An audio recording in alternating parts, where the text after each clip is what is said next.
Kindly like the video and subscribe our channel for daily updates.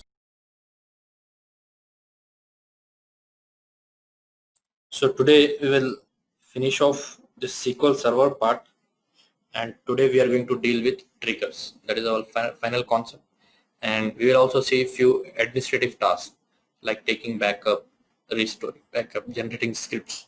Now, what is trigger? See, normally there are two types of operations that we perform on our database.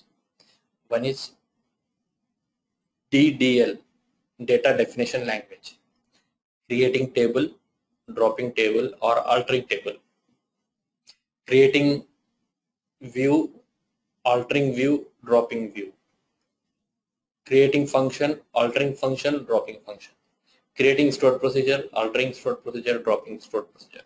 So these are all objects. So we call this as the data definition language, create, drop, alter.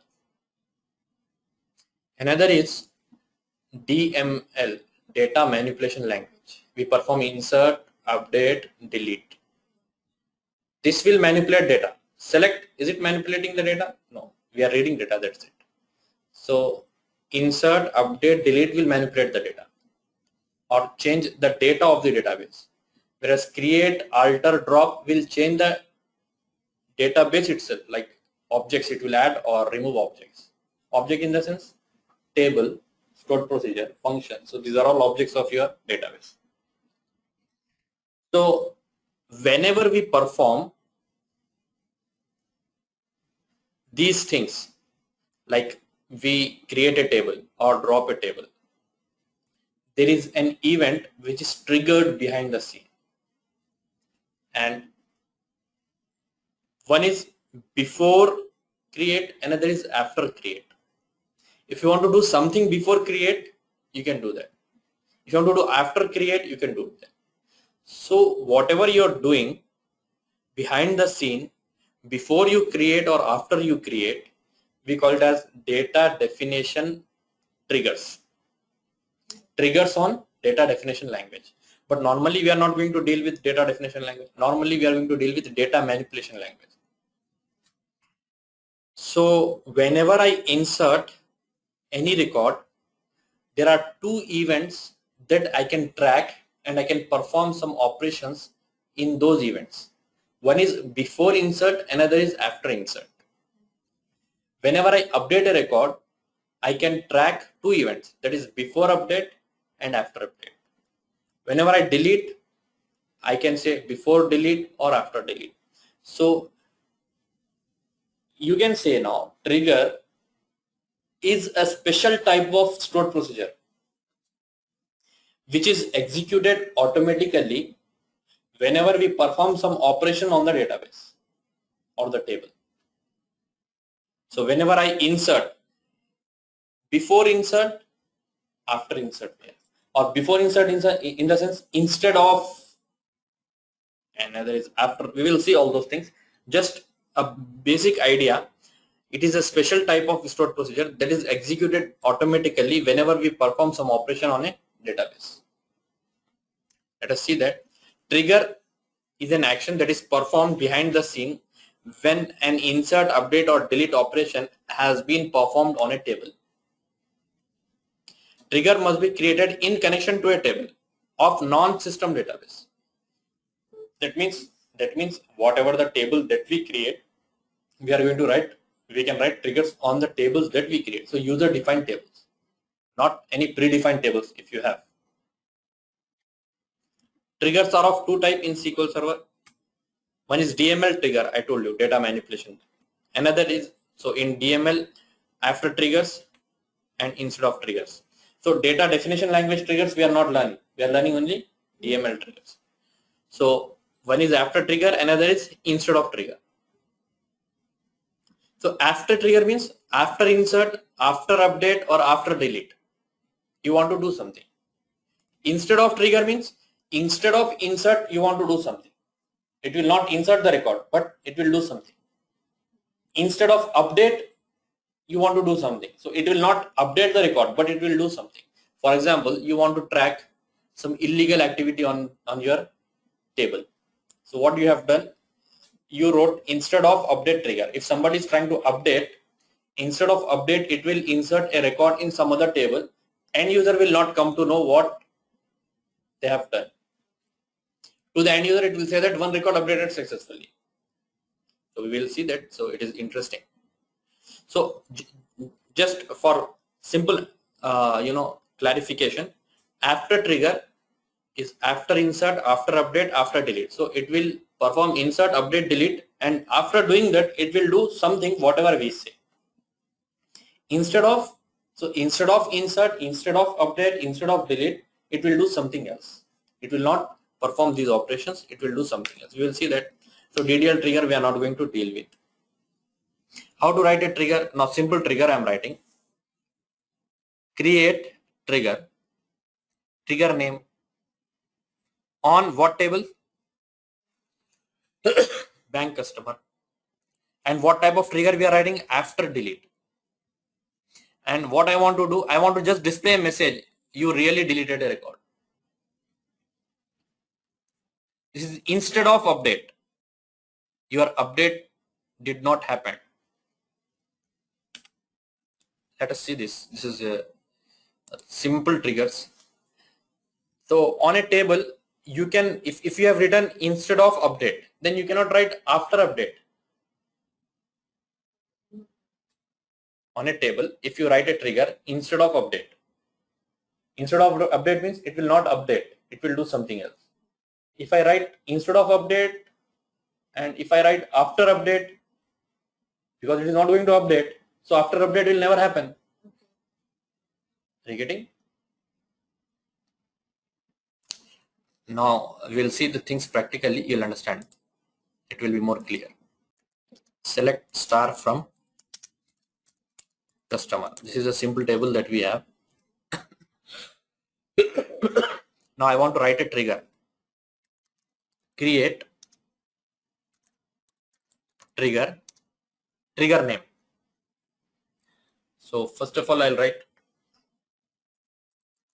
after delete my trg trigger after delete AFTT after delete on table customer. So what type of trigger is this?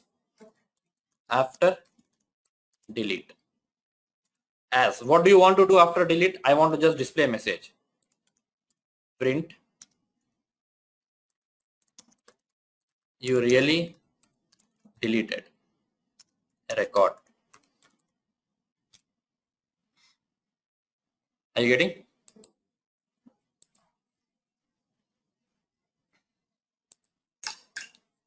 Now let me execute this.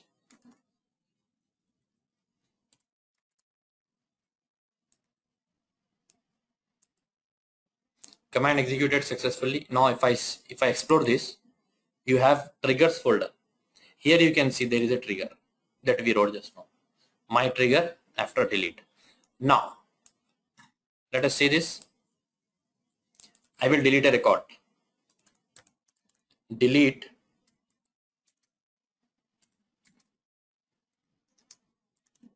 from customer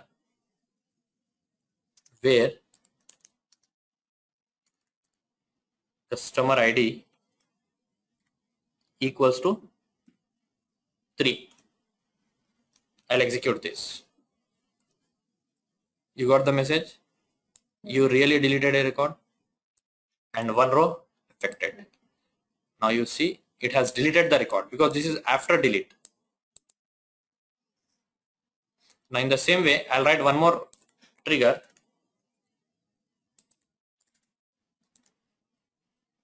My trigger instead of update.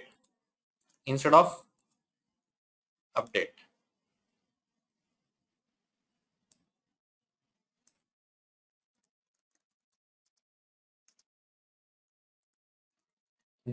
The name itself will say what is that it is doing. Instead of update, what I want to display message. Sorry.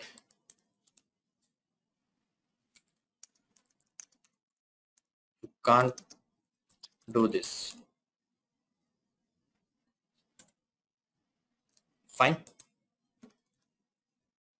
Now I'll execute this. Now we got two triggers. Refresh this instead of update and after delete. Now I'll try to update a record.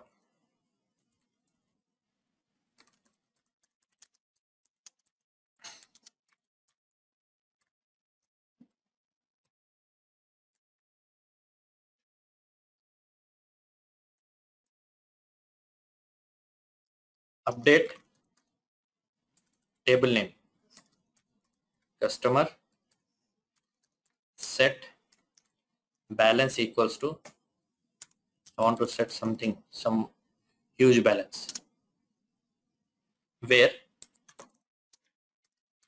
customer ID equals to 1. To the end user, it will show that updated successfully. You see that.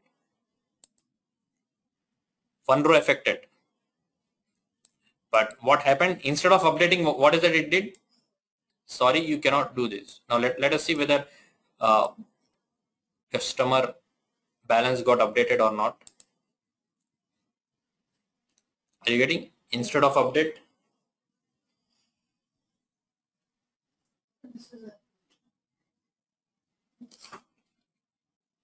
now all combinations you can make, right? Instead of delete, instead of update, instead of insert, or you can write after delete, after update, after insert. But this is little tricky, not tough, but tricky. By reading this, you should understand. See, you have written instead of update. If I write after update, it is meaningless, right? It is not at all going to update. So how can after update trigger will happen? Is it updating the record? So after trigger will occur only after update of the record.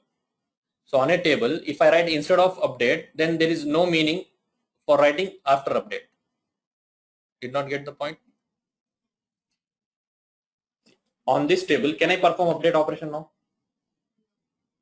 So after update trigger will happen only if I perform update operation. If I cannot perform update operation, how can after update trigger will work? Are you getting my point? Because we have instead of update trigger. If you have instead of update trigger, then no need of after update trigger. If you want after update trigger, then no need of instead of update trigger.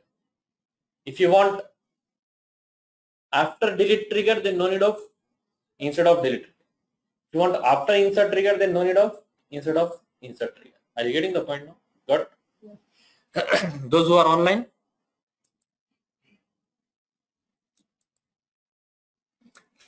But what is its use?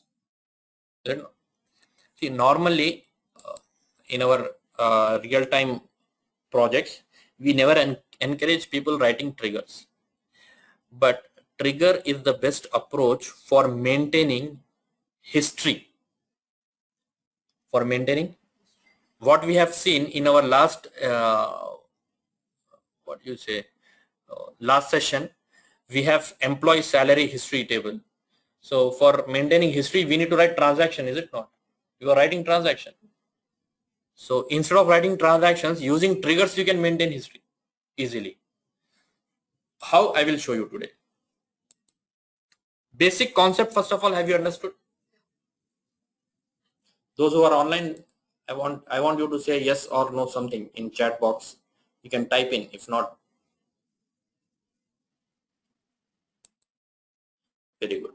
If you keep saying yes, then I'll go ahead.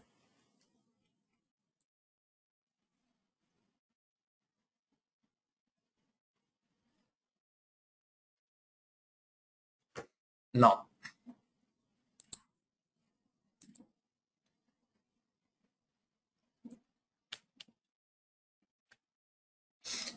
insert operation. Let us see, there is whenever we perform insert and update and delete, there is something which is happening behind the scene. There are few temporary tables behind the scene, and what happens, let us try to understand that. You have a department table, department ID, department name, description, is it not? So whenever you perform insert, update, delete operation on any table, in memory, behind the scene, it will create two tables by default. That is inserted table and deleted table, and its structure will be exactly replica of the table on which we are performing operation. If I am performing operation on department table, so behind the scene it will maintain two tables exact replica to your department table, that is inserted and deleted. It will not have any data as of now. It will be empty. You will have just a structure. Now, whenever we perform insert operation, what it will do, see, I am trying to insert one record, inserting a record in this table, 103. This record will also be available in inserted table on temporary basis, so that after insert, if you want something to perform, you can use this inserted table. We will see that. As of now, you don't worry. So whenever I insert a record, this record will be available in the temporary table inserted. Whenever we perform insert operation, is it clear? Next,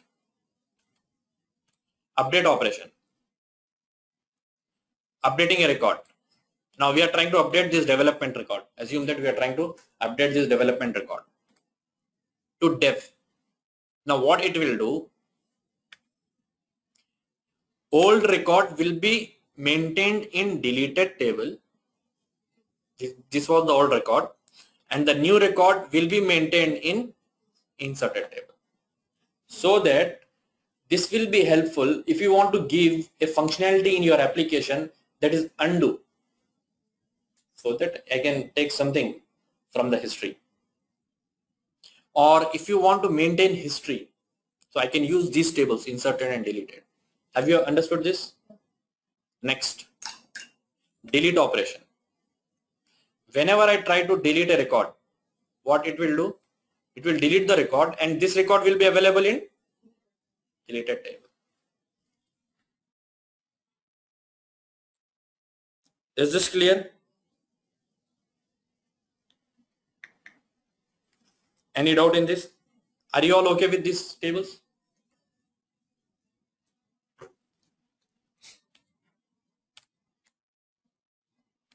If you have understood this, I'm going to write very interesting trigger. You'd really enjoy that. We wrote employee salary history transactions yesterday, right? Now what I will do, I will write an after insert trigger on employee. After insert trigger on employee. First of all, let us see. Select star from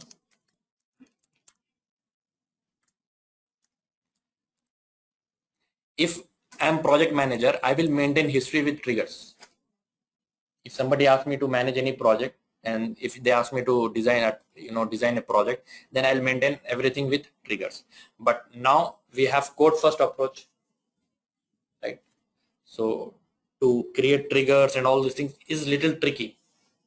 But anyway, we'll see that in our entity framework, how to create stored procedures and all things. But anyway, this is very interesting feature that I'm going to show you. I think EMP and EMP salary history we have, not employee, right? What we did yesterday. Is it not? EMP salary history.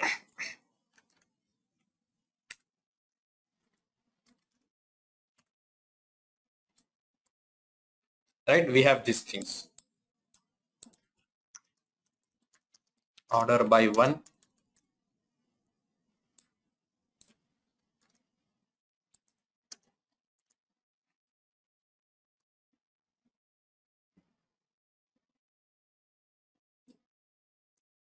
Is this clear? 15. You have 15. Do you all remember this thing? Now I am going to write after insert trigger on EMP. How do I write? Create trigger after insert, you can give name as is so that it will be easy for us to understand. On emp after insert as, right? Now what do you want to do? What is happening after insert? You see this. After insert, you have same record available in inserted table. Is it not? Just what I will do, I will say select star from inserted. Can I say this? Because inserted is a table. So as soon as I insert, it will show me the record that I have inserted. Now I'll execute this. Command executed successfully. Now I'm going to insert into employee table.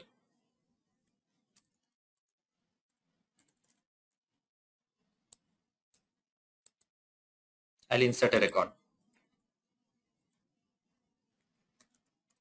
Insert into emp values. emp id, is it auto generated? Yes, so leave it. emp name.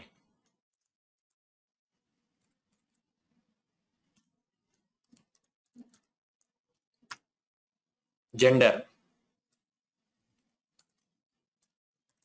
Manager id. Salary. Is this clear? Now I'll execute this. Have we written any kind of select clause now? No, we are inserting, that's it.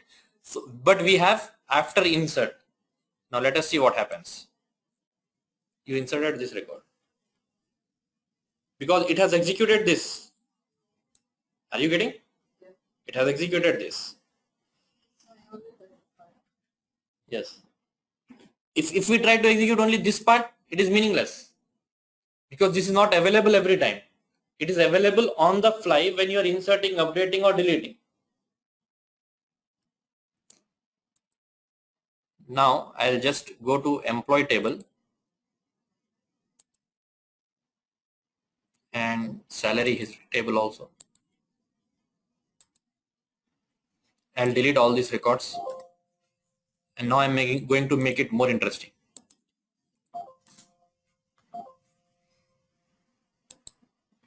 Because you have self join, that is the issue. First of all, I need to delete all the childs, then I need to delete all the parents. So 2.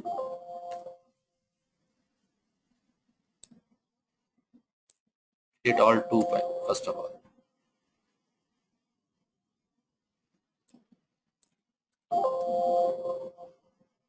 Then I can delete this 2. Then I need to delete 3. And then I need to delete all. Have you understood? Because of self join. So anyway, I have deleted everything. Now I'll alter this.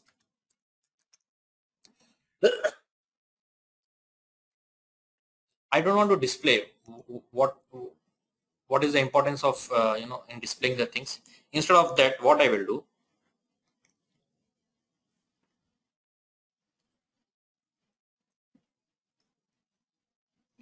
we have employee salary history. After insert, I want to maintain salary history. So I will write insert into salary history code in the trigger. Are you getting the point? Now, first of all, we will declare few parameters. Declare at EID as int, comma. We need employee ID, right?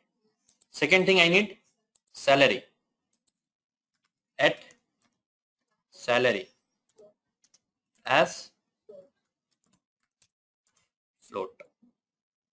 In single declare, can we write to two variables.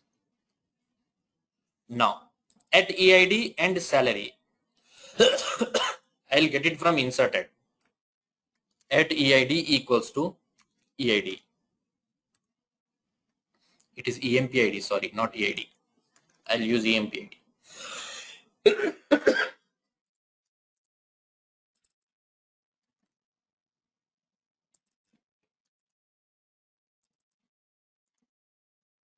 Equals to EMPID. And at salary equals to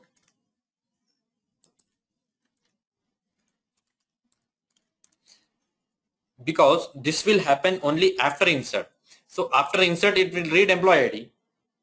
It will get employee ID. So we are using that employee ID, salary from inserted. Now I will perform insert operation. Insert into what?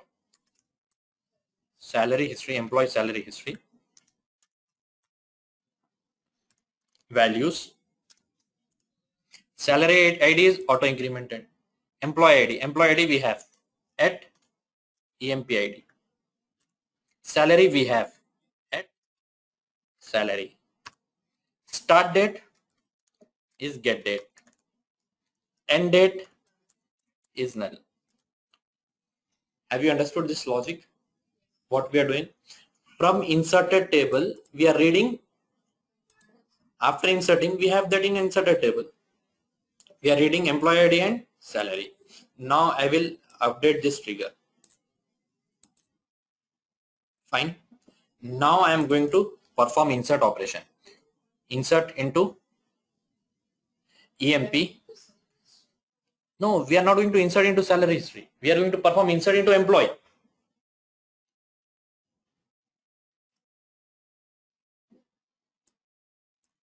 We wrote trigger on employee table. Whenever I perform insert on employee table, it should automatically insert a record in salary history. So now I'm going to perform insert on employee table. I'm not going to write any transaction and all those things. Insert Jack mail.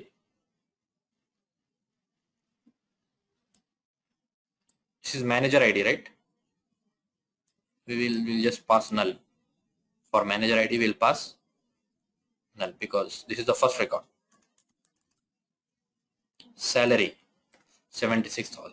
Now you see that we are performing single insert. Now let me execute this, and now you see the magic. 2 rows affected.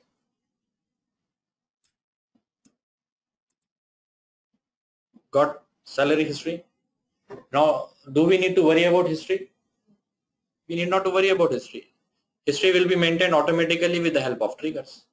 This is after insert trigger. I hope now you can write after update trigger also. Now you need to take the information from salary or inserted table and deleted table and you use it. I don't know whether you understood this or not. Is it interesting? So now I need not to worry about maintaining history. History will be maintained automatically with the help of trigger. This is one of the real-time scenarios that we are, you can use. Insert into employee, Lily.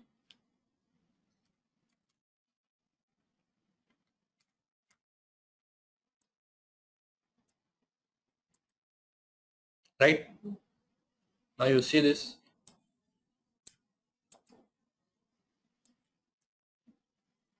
Is it meaningful?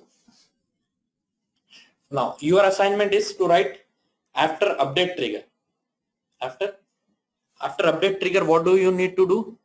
You need to perform 2 operations in this, right? So in trigger you need to write transaction.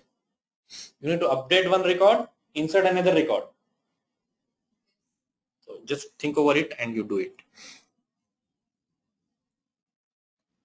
So is this clear? Do anybody have any doubt? We have gone to very deeper extent for triggers and we have seen some real-time scenarios. This is, to me, this is the best approach for maintaining history. We need not to worry about writing transactions for each and every field, right? They may update city, they may update something, they may update something. So let us not worry much about. So whatever we feel that these are crucial parameters, You create history tables, write a trigger on it, leave it. History will be maintained automatically. Whenever we want to generate reports, we will use history tables at that time.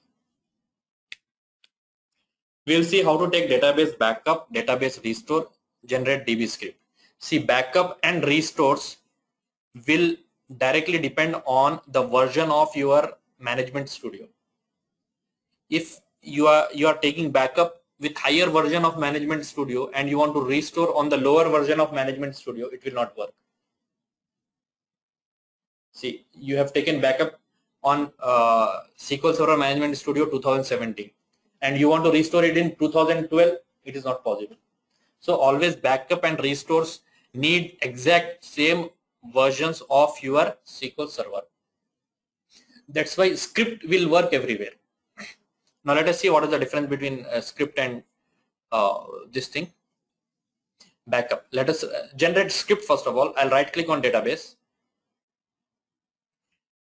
Task. You need to go for task and I'll say generate script.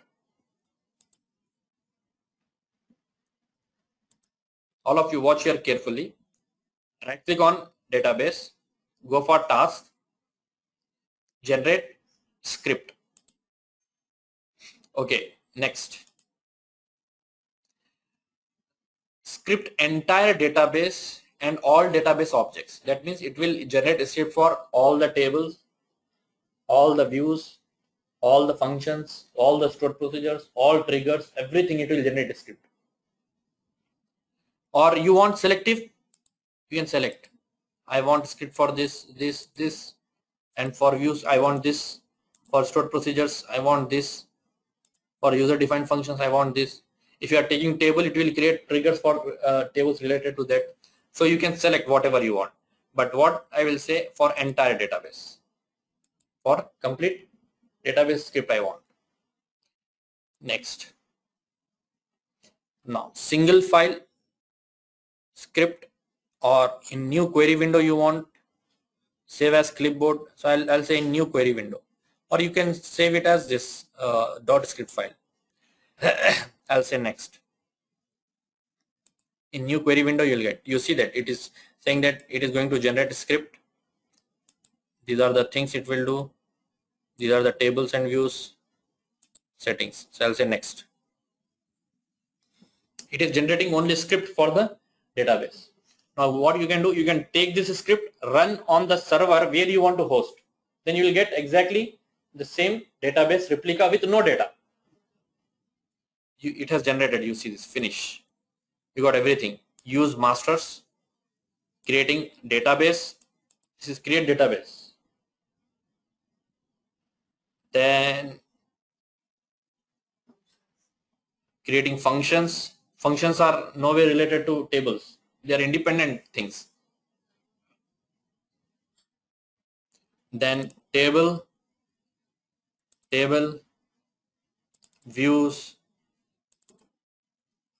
You can see script for each and everything. Complete database script. Stored procedures, you have everything you have, right? Now what I can do, I'll rename this. Create. We are using orgdb everywhere, right?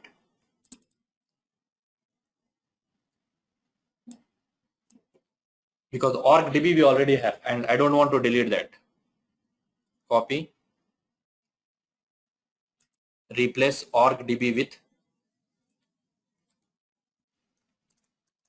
new orgdb, because I want to create same database and I'm replacing orgdb name with this.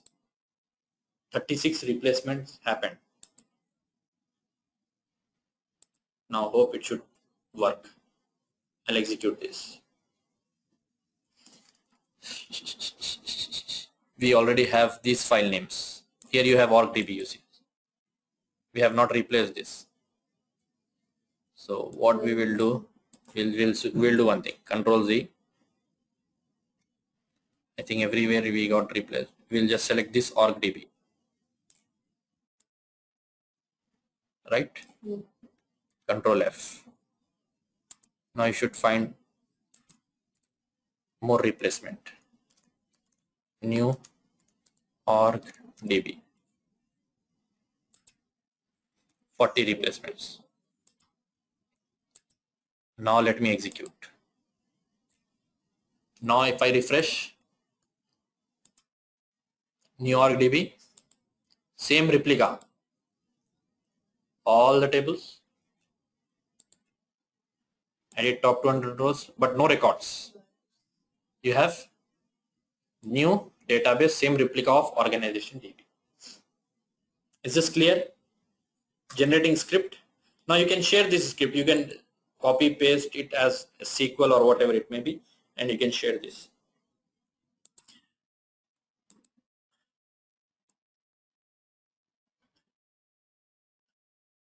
Generating script is this. Now backup. Let us take backup. I'll just right click on orgdb. Backup will have complete database structure with the data. I'll just go for task. Yes, tell me.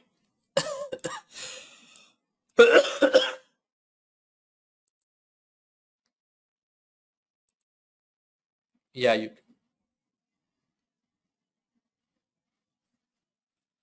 First time it did not work. Why? Because in this string we have not replaced over here.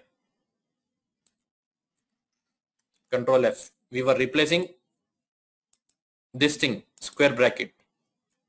So it was not replaced in this file name. So that's why it was there.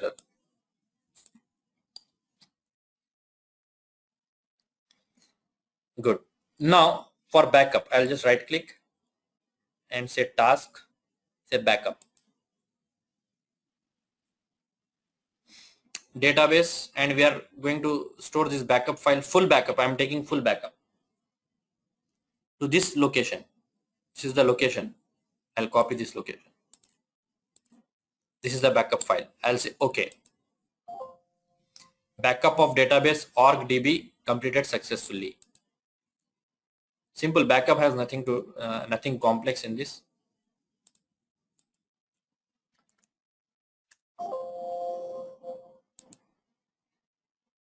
Dot back file, org db dot back file. Now we have backup with us.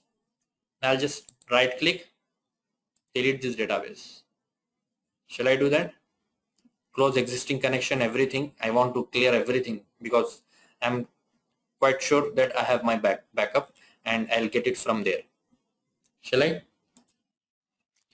Hope so. Let us take a risk. Now I'll go for databases. Now you see this, right click, refresh. Do we have database? No. I'll just right click on the database. Now I'll say restore database. I will browse. Where is that backup file? I'll say add. This is the backup file. Same location. You see this? Database, right click, restore database. Source, from where do you want to restore the database? Not from the database, from a device. That is my hard disk. I'll say browse. Where is that? I'll add. By default we are on the same path. Otherwise I'll paste that path. I'll select this org db back. Okay. I'll say add. We got destination, same org db. This is the thing. I'll say okay. Database org db restored successfully. Got org db. Let us see the table and data whether we have.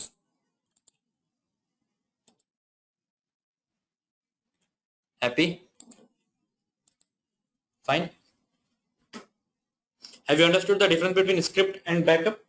Backup will have data and script will have only database structure. And it is the job of database administrators to take daily backups, weekly backups. They take hourly backups for huge application.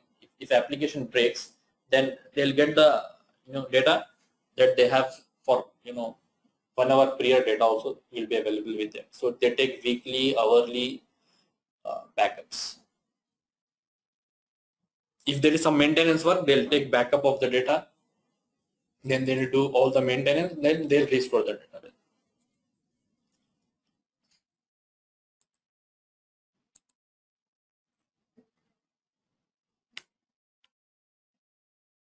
This is the assignment. I think yesterday I gave this assignment, right? So I want you to write this, do this assignment, and also trigger. These are the two assignments that you are going to do today. Fine. And tomorrow we will start C#. Today you do these assignments, revise complete SQL Server subject, and in this coming week I'll give exam on SQL Server. It will be a surprise exam on coming week. Fine. So this is your today's assignment. One is trigger, another is this. That's it. If you have anything to ask, you can ask. See, I think I shared some 19 famous interview questions. So just you go through that, and I'm quite sure when you go for an interview, you will get 3 or 4 questions from that. You may get a question, what is the difference between primary key, foreign key? So you by heart those points and tell them. Practically, you know very well what are the things, but theoretically you must be strong to clear the interviews. That's it for today. Thank you very much.